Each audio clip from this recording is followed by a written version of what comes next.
अस्सलाम वालेकुम। कैसे हो आप? आज पूरे 6 साल हो गए, मतलब आज के दिन मेरे पापा इस दुनिया से चले गए थे। और पार्क में आया हुआ था, 3 बजे आ गया था मैं जल्दी आज। तो कुछ सोचने लगा, सोचते सोचते अचानक कुछ ऐसी चीज़ें याद आने लगी कि मैं बहुत ज़्यादा इमोशनल हो गया। फिर मुझे लगा यार कि मुझे आपसे बात करनी चाहिए। आप यकीन मानिए, बिलीव मी, जब मुझे ऐसा लगता है कि मैं अपने आप को अकेले महसूस कर रहा हूँ तो कई बार मैं लाइव आता हूँ और कई बार मैं आपसे बात करता हूँ, क्योंकि मैं आपको अपनी फैमिली का मेंबर समझता हूँ। तो ये कहानी जब मैं जाता हूँ 6 साल पहले, तो ये कहानी बड़ी ऐसी है कि उस कहानी में हंसी भी है, इमोशंस भी हैं, एक ऐसे नज़रिया है जो आपके सामने रखना ज़रूरी है। ऐसे बहुत सारे लोग आते हैं मेरे पास जो अपनी लाइफ से वो खुश नहीं है। उन्हें लगता है कि नहीं यार, काश ये चीज़ और होनी चाहिए थी हमारे पास, ये चीज़ और होनी चाहिए थी, ये चीज़ होनी चाहिए थी। तो मैंने उन लोगों की बातें सुनता हूँ। सुनते सुनते मैं उनसे एक चीज़ कहता हूँ, पापा हैं आपके? वो कहते हैं। तो मैं कहता हूँ आपके पास सब कुछ है, लेकिन इतना आसान नहीं है। मतलब जब आपके फादर होते हैं तो कई बार आप उनकी रेस्पेक्ट नहीं करते हो या आपको उनकी अहमियत का पता नहीं होता है। और उनमें से एक मैं भी हूँ। मतलब मेरा जो पास्ट गुज़रा है, मुझे कोई आपके सामने बताते हुए कोई शर्म नहीं है कि मेरे पास ऐसा गुज़रा है कि मेरे पापा से रिलेशन मेरे कोई अच्छे नहीं थे। लेकिन आज वो नहीं है तो मैं बता नहीं सकता। मैं उस परिवार से रहा हूँ कि मेरे यहाँ गालियाँ तो बहुत दूर की बात, तेज़ आवाज़ में बात नहीं की जाती है। मतलब अगर तेज़ आवाज़ में किसी ने बात कर दी तो मैं बंदा डर जाता हूँ, मैं रो जाता हूँ। सोचो 6 साल के अंदर मैं सोशल मीडिया पर वीडियो बनाता हूँ, पॉलिटिकल व्यूज़ रखता हूँ, 1,000 1,500 लोग क्रिटिसाइज़ करते हैं, गालियाँ देते हैं, उनको कैसे बर्दाश्त करता हूँगा। और ये जानने के बावजूद भी कि मेरे ऊपर छत नहीं है, यानी फादर नहीं है।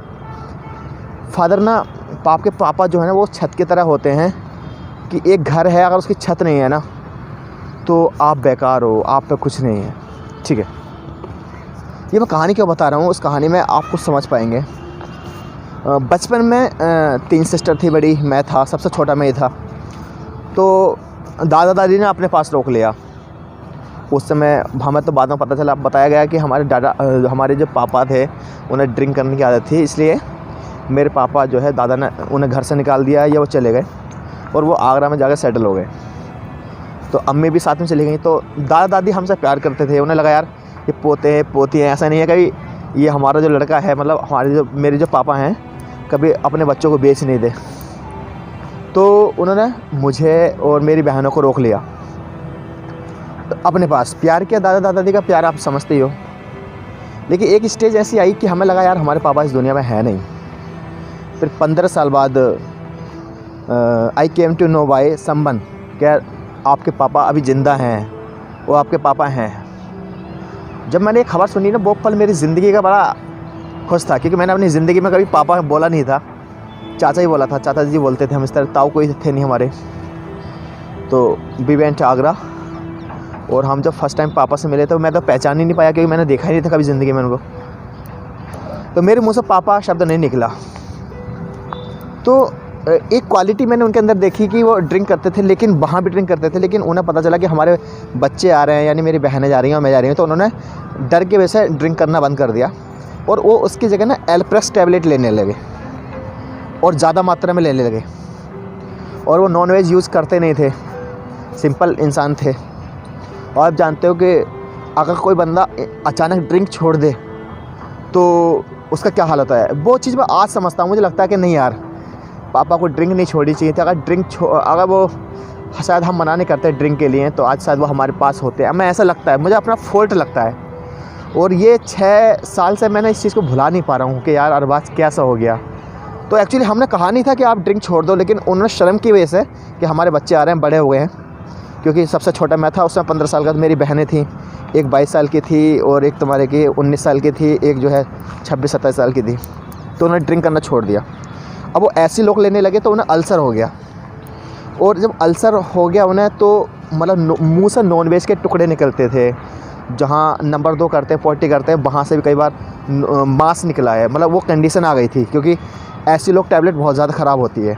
वो मतलब ऐसा था कि लास्ट स्टेज चल रही थी उनकी। लेकिन उनके कुछ व्यक्तिगत संबंध थे अम्मी से, वो ज़्यादा अच्छे नहीं थे। मतलब उनकी आपस की बाउंडिंग थी इस तरह की। अब क्या होता है कि कई बार हम इतने पापा को भी नहीं जानते, अम्मी को नहीं जानते, लेकिन कई बार हम अम्मी का पक्ष लेते हैं, क्योंकि हमें लगता है कि यार अम्मी सही, अम्मी गलत नहीं हो सकती, एक बार के लिए पापा गलत हो सकते हैं। वो मुझे ना इस चीज़ की टीस रहती है। मतलब 2-3 महीने, 3-4 महीने लगातार ऐसा हुआ कि मुझसे वो नाराज़ रहते थे, क्योंकि मैं अक्सर अम्मी की साइड लेता था, क्योंकि कभी देखा नहीं था, 15 साल में हम मिले थे, तो मैं अक्सर अम्मी की साइड लेता था। अब मुझे पता नहीं था कि अल्लाह बेहतर जाने वो सही थे या गलत थे, लेकिन उस समय अम्मी का साथ लेता था। और मुझे पता नहीं था कि ये जो 5-6 महीने हैं, ये मतलब हमारी ज़िंदगी के लास्ट होने वाले हैं। मतलब हमारे पापा जो हैं इस दुनिया से जाने वाले हैं। अचानक पुष्पांजलि हॉस्पिटल में उन्हें एडमिट कराया, पता चला कि वो इस दुनिया से गुज़र गए। और उसके बाद मतलब वो पापा जो है मेरी नाराज़गी में ख़त्म हुए। मुझे लगा कि नहीं यार, मुझे उन्हें बनाना चाहिए था। और कुछ अच्छे मोमेंट भी गुजारे। एक अच्छा मोमेंट ये था कि एक बार अम्मी और मैं, मतलब अम्मी खाना बना रही थी, मैं और पापा खाना खा रहे थे, तो अम्मी रोटियां बना रही हैं और पापा रोटियां ले रहे हैं और रोटियों को दुबका रहे हैं बार बार।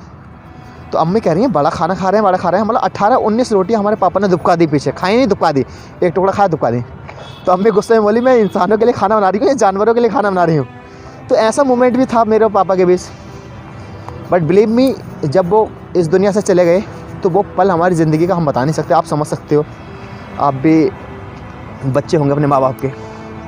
उसके बाद मैंने बहुत सारे काम किए, मूव ऑन होने की कोशिश की, बहुत सारे काम किए लाइफ में। मतलब मैंने छोटे छोटे बच्चों को ट्यूशन्स देना शुरू किया, उस काम में मैं फ्लॉप हो गया। उसके बाद मैंने और काम किया, एक रेडीमेड शोरूम पे लग गया, वहाँ फ्लॉप हो गया। उसके बाद मैंने कुछ काम सीखने की कोशिश की, वो फ्लॉप हो गया।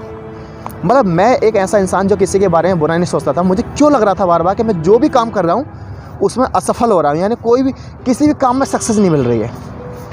उसके 3 साल बाद, यानी लास्ट 3 साल पहले, अचानक क्या हुआ कि जब मैं बेंगलोर जाना हुआ, जब मैंने दिल्ली में कारोबार करा था इसका लोवर टी शर्ट का, उसमें भी फ्लॉप हो गया।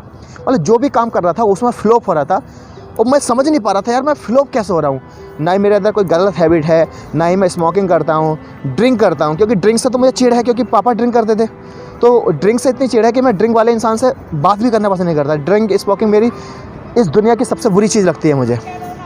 तो मुझे ऐसा क्यों लग रहा था यार मैं जो भी काम कर रहा हूँ उसमें मैं सक्सेस नहीं हो पा रहा हूँ। सडनली मुझे क्या हुआ कि जब आप बात करते हो ना खुदा से, अल्लाह से बात करते हो ना, तो आपको जवाब मिलता है। अचानक क्या हुआ कि एक बयान चल रहा था, वो बयान मैं सुन रहा था। तो उस बयान में था कि आपने ज़िंदगी में कुछ भी अचीव कर लिया, बट आपने माँ बाप नाराज़ रहे आपसे, तो यू आर नथिंग, आपने कुछ नहीं कमाया।